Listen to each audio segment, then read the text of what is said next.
galing San Beda, galing ng San Beda.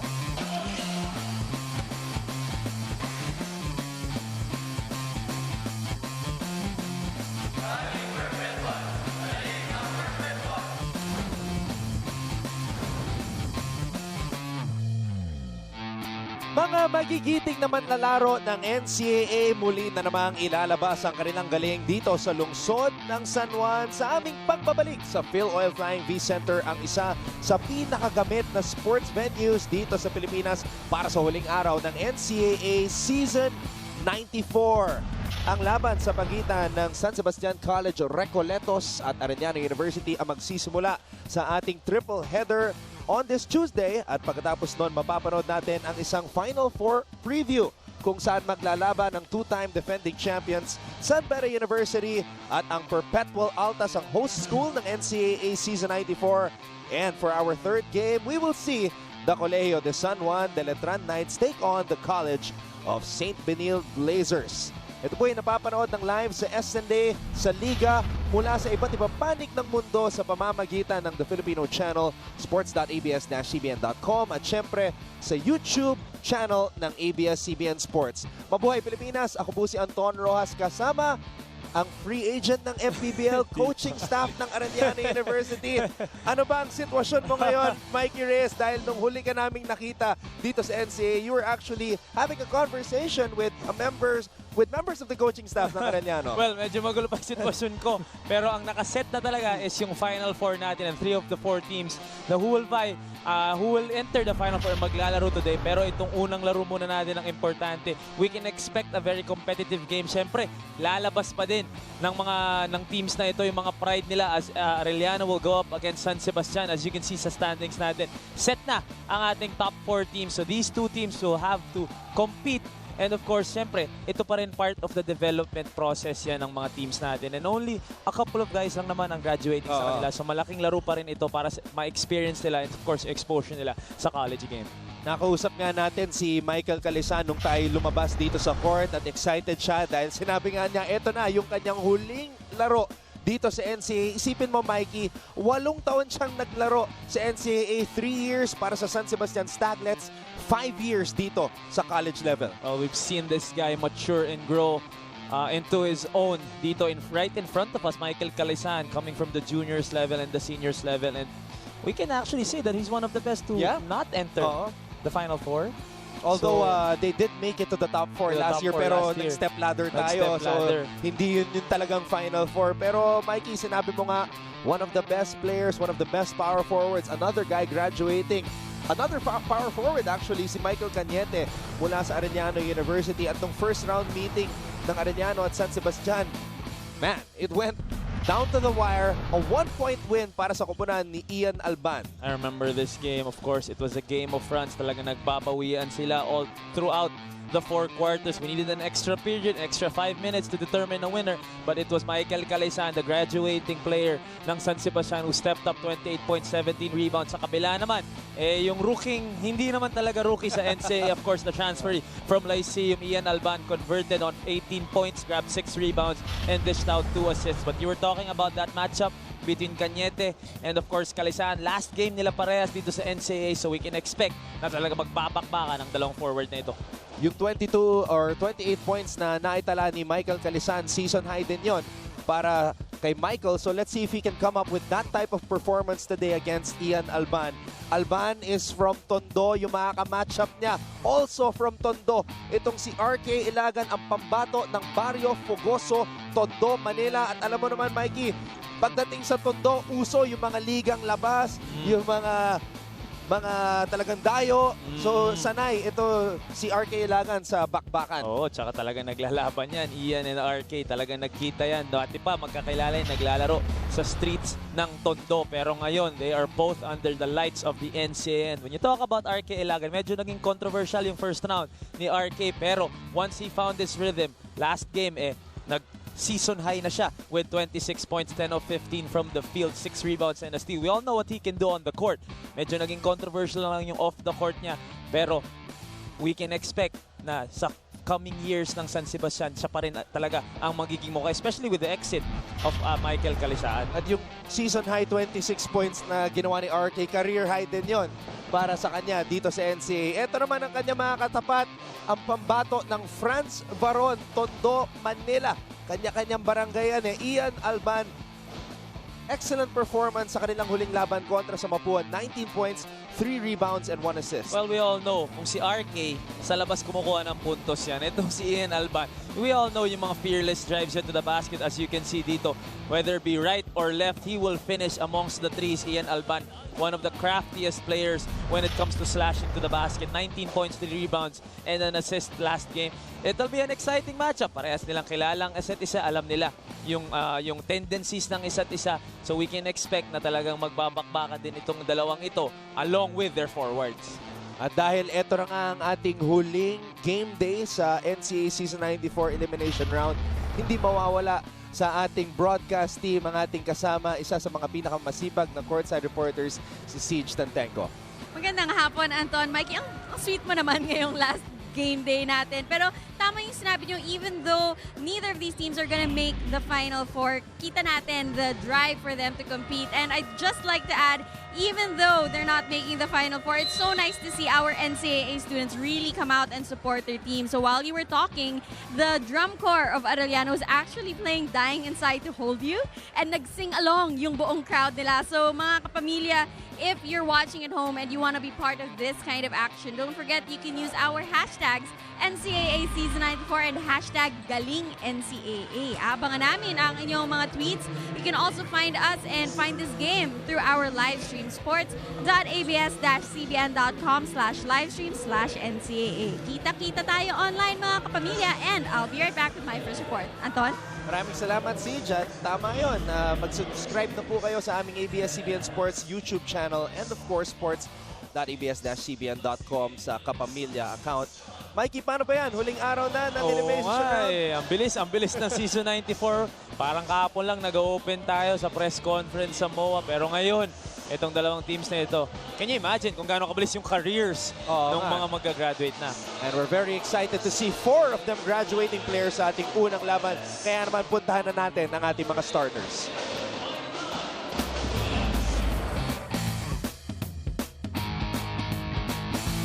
Ian Valdez, guard. RK Ilagan, point guard. Alvin Capobres, forward. Michael Calisaan, forward. Kevin Baitan, forward. Levi de la Cruz II, point guard. Renzel Curiza, shooting guard. Ongolo, Eli center.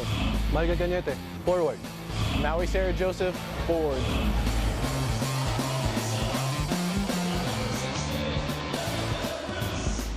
Sinabi ko nga kanina, 4 in total ang mga players na maglalaro sa kanilang huling laban dito sa NCAA.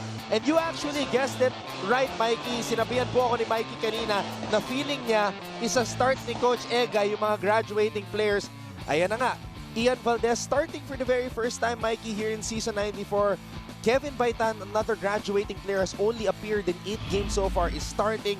Michael Calisaan, syempre, hindi pwedeng mawala sa eksena. And of course, the team captain of Arellano, Michael Cañete, also starting in his final NCAA game. Of course, this is a very nice gesture ng ating coaches sa talagang palaruin na yung mga graduating players because we will for sure miss these guys pag sila'y nawala na or gumraduate na. At sila po ang ating magiging officials para sa laban na to. Romil Alcoran, Cesar Jaramillo at si Bong Julia. Mikey, bagamat ito na nga ang huling laro ng 4 na players na ito, this is not where their basketball career ends. And you know that for a fact, having played in so many leagues, getting drafted in the PBA, playing in the ABL, playing in the MPBL, it's not the end of the road. Oh naman, of course, these guys, they've shown enough na yung kakayahan nila sa laro ng basketball. There's a lot of basketball outside of college. Siyempre, hindi naman natin makikita lahat ito na aangat sa pros. Pero maraming liga dyan na talagang magagamit nila.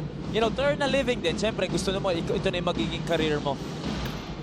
Samantala, RK Ilagan sinubukan sagutin ang 3-pointer ni Levi de la Cruz at si Ian Valdez makakakuha ng unang puntos para sa San Sebastian sa kanyang huling laro dito sa NCAA. First 2 points of San Sebastian. And napunta pa dun sa graduating player off a putback there.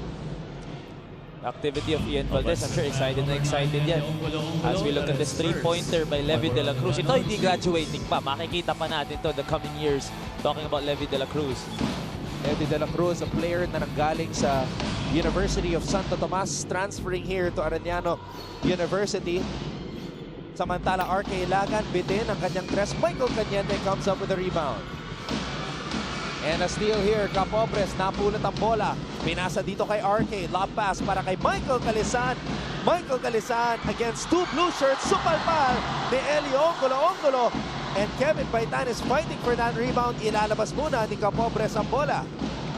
Baitan, titira sa labas. Kevin Baitan! Kevin Baitan for Carmelo Anthony pa. And the first 5 points of San Sebastian coming from their graduating players. Maganda to, nagko-contribute agad sila. Makuha nilang rhythm and kumpiyansa nila kagad. That was only the second triple in 8 attempts para kay Kevin Baitan. Pero dito sa nag-melo season na. 94. Pero nag-melo na, di ba? Yan ang kumpiyansa. Alam kasi niyang maraming nanonood sa kanya ngayon. Being that ito na nga ang huli niyang laro dito sa NCAA. Capobres. Umaatake Capobres. Floater does not go. Tsaka pag naglalaro ka ng kumbaga your last game in the league, as we look at this 3-pointer by Baitan, tapos na no bearing pa kasi may mga iba last game nila natalo sila sa final for something. Eh ngayon, pwede nang gawin ni Baitan kung anong gusto niya. Hindi na mapapagalitan niya. De la Cruz tumempak. RK Ilagan nakuha ang bola.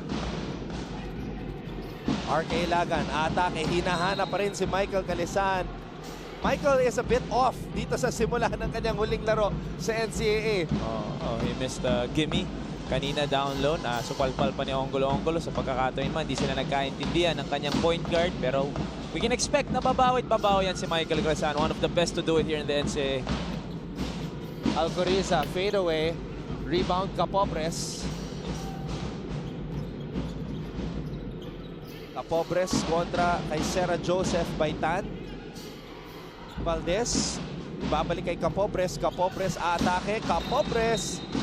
Tinawagan ng offensive foul si Alvin Capobres. Good call there by our referee. Kitang-kita, he warded itong si Sarah Joseph with his left hand. Look at this, yung left hand niya. So pinigilan niya yung pagsupalpal doon ni Sarah Joseph. Good call there by the referee. Ito rin si Capobres coming out, breaking out here in season 94. We've always known him as a defensive stopper for San Sebastian. Pero this year talagang career high yan yung points, I'm sure. Bumangat talaga yung numbers nitong si Alvin Capobres. Kailangan ng tulong ni Michael at ni Alin. Samantala, Levi de la Cruz knocking down his second triple of the game. Meron na siyang 6 na puntos. And that's his second. Kita mo yung kumpiyansa niya off that screen. You can't go under him because he will pop up. He will pull up behind the screen. Yun nga ang ginawa niya doon. RK Ilagan, nalibre sa labas. RK Ilagan, naisagot ang tres ni Levi de la Cruz. And after 3 tries, RK Ilagan finally hitting from the outside. And all these 3-pointers are kind of open. Hindi pwedeng bigyan ng ganyang spasyo itong si RK. Samantala, sasagot naman si Levi de la Cruz. Wow, so meron na tayong sagutan na nangyayari dito between RK and Levi. Will RK pull up? Palayuan ng tres mula kay RK at Levi de la Cruz. Tatawag muna ng timeout si Coach Junji Ablan. Magbabalik po ang NCAA Season 94 dito lang sa SNA. Nagbabalik kang NCAA Season 94 dito lang sa SNA. Inaamin ni Coach Egay Macaraya na naging suki ng unforeseen circumstances ang San Sebastian this season. Pero ang sabi niya, the lesson that he wants the team to take away and the lesson that he wants on display right now is that challenges are inevitable. Pero it's up to you how you're going to stand and fight for your ground. So ang panig naman ng Arellano, the coaches naman had a simpler message in the dugout, and that's just 3 words, para kay Mike. So it's not just that Mike Cañete has started this game, you can also expect max minutes from him. Ang sabi nila, kung kaya niyang mag 40 minutes, ibibigay namin yon sa kanila. Back to you. While Siege, you were delivering that report, Eli Ongolo with a highlight block. There's gotta be a reason also kung bakit stinart ni Coach Junji itong si Eli Ongolo at si Maui Sarah Joseph. And parang ganado si Eli Ongolo. That's already second block of the ball game there. Not giving up easy baskets itong si Eli Ongolo. So, para kay Mike talaga, yun ang tema ng Arellano University. Aktibo itong si Ongolo. Ganda na depensa ni Eli Ongolo dito. And this is a good sight also for Arellano na nakita nila kung gaano ka-tindi rin sa depensa as you see Alcoriza going all the way off that Eli Ongolo block. Kasi may next year pa yan si Eli. Oo. Hindi porke nag-start si Eli at Maui Sarah Joseph. Baka isipin nila lahat na starters natin graduating. Si Sarah Joseph, bata pa yan. 19 years old pa. Itong si... 19 years old lang itong si Sarah Joseph. De La Cruz. Airball. Cañete trying to save it but he saves it to the wrong man. Dikit ang ating laban, Mikey. 10-8. Ganda ng depensa ng both teams natin. Bulanadi, ibabalik dito kay Baitan. Baitan, aatake. Baitan. Valdez using the Baitan pick.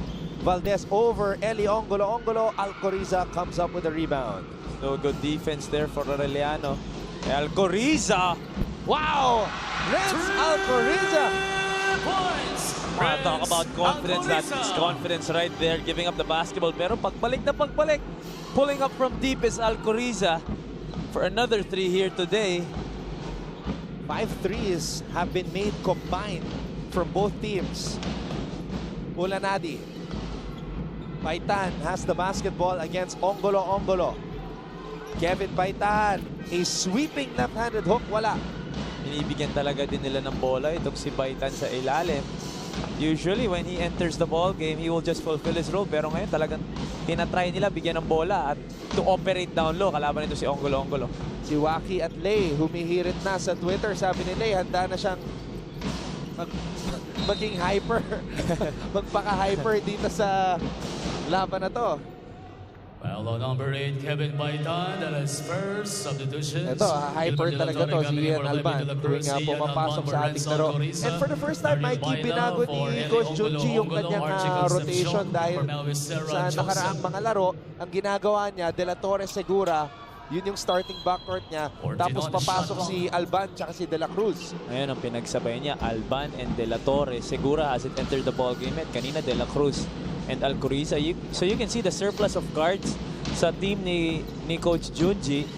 Malalaman natin kung paano nila papaganahin yun in the coming years. But you can be sure na part of that, yung surplus of guards nila, itong si Ian Alban will always attack the basket every time he enters the floor. I talked to Ian earlier. He said he has 1 more year of eligibility dito sa NCAA as JM Calma is able to score.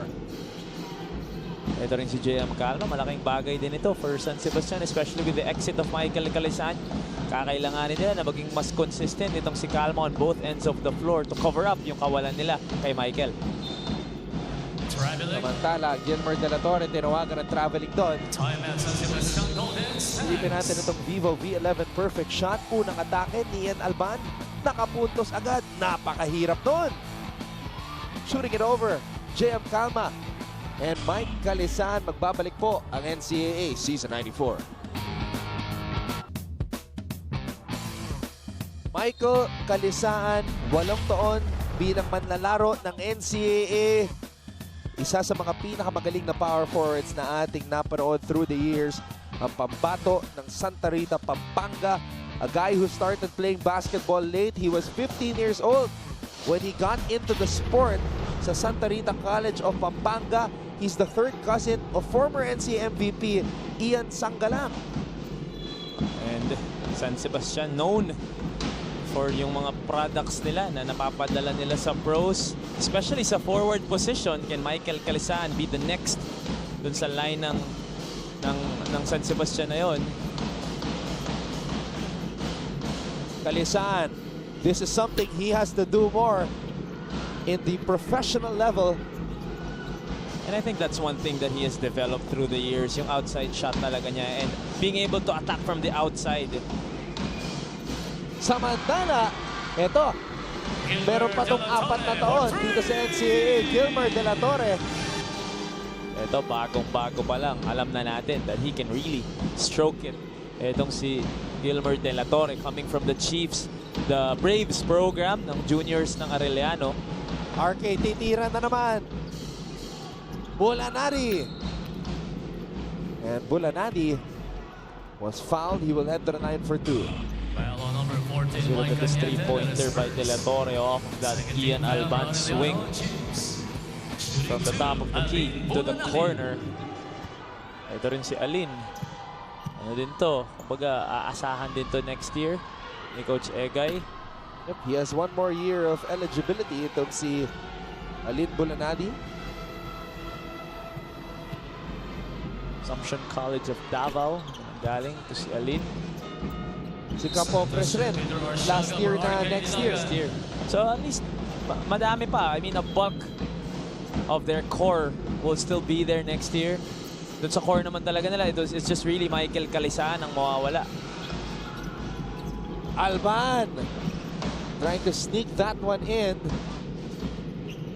Arjan De La Cruz pinasok na rin ni Coach Egay Macaraya. Inside pass. Arjan De La Cruz getting the pass from Michael Calisaan. Switch of roles there, Michael Calisaan from the outside, finding itong si Arjan De La Cruz down low, wide open. Miscommunication there on the part of the defense of Arellano. Nice find there by Michael Calisaan. And nice finish for Arjan De La Cruz. Tubong Rizal yan, si Arjan. 2-1. Full court press ang pinapakita ng San Sebastian. Arsiaga. Dinedepensahan si De La Torre. Alban, ibabalik muna ang bola kay Concepcion.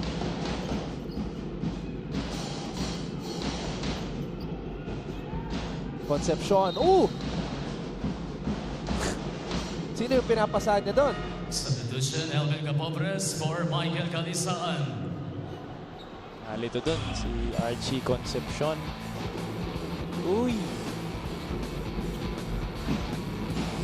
Muntik nang natamaan doon si Coach Egay with his... You can't mess up that white blazer of Coach Egay Macaraya. Can we talk about his fit today, Coach Egay? Cañete. Concepcion. Under a minute to play here in the first quarter. De La Torre. Muntik na naman natamaan si Egay. Papunta kay Coach Egay yung mga pasa eh. Oh, I love his shoes. I love the gold shoes. There you go. Those are new. Those just released, Mikey. Egay Macaraya. Spiffy. Mr. Spiffy. Oh, those are new. Those are the Jays, right? Oh, bagong release yan. Tsaka Jays, ha? Mga millennial ang dating ni Coach Egay. Bagay sa San Sebastian, gold. Capopres. Arsiaga, libreng-libre sa labas. Bitin. Cañete comes up with the rebound. Meron pang oras ang Arellano dito, 10 segundo. Ito ang gusto ni Alban pero binigay niya muna sa graduating captain na si Cañete. Cañete titira sa labas. Michael Cañete. Diyan po nagtatapos ang ating first quarter. It's been a fun first quarter for both teams. We've seen a lot of outside shots. Ito galing kay RK Ilagan. We've seen a couple of drives coming from sina Ian Alban. Even Kevin Baitan, the graduating power forward. Carmelo Anthony feeling it. Ito, Mikey. Di ba nung naglalaro ka, ginagawa mo rin? Stay mellow, sabi ni Baitan. Ito, ano to? Quick release mula kay Renz Alcoriza. But the game continues to change as teams rely on the outside shot even more no matter what position they play. Arellano University leads San Sebastian 18-14 at the end of the first quarter.